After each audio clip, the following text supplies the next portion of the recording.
Thanks for tuning in. If you like this video, please give it a like, comment below, and take a moment to subscribe to our channel. As the journey begins along International Golf Parkway in St. Augustine, Florida, travelers find themselves on a road rich in history and surrounded by notable landmarks. Originally known as 9 Mile Road, this route earned its name because its eastern end near US Highway 1 is 9 miles north of St. Augustine. In 1997, it was officially renamed International Golf Parkway, reflecting the area's growing association with the sport.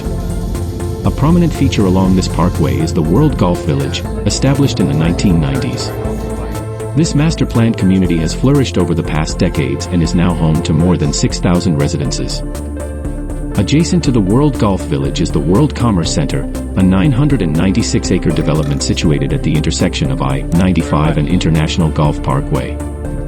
This area serves as a hub for commercial and office activities in St. Johns County, one of the fastest-growing counties in the United States during the 2000s. As travelers continue along International Golf Parkway, they experience a blend of historical significance and modern development, all set against the backdrop of Florida's natural beauty.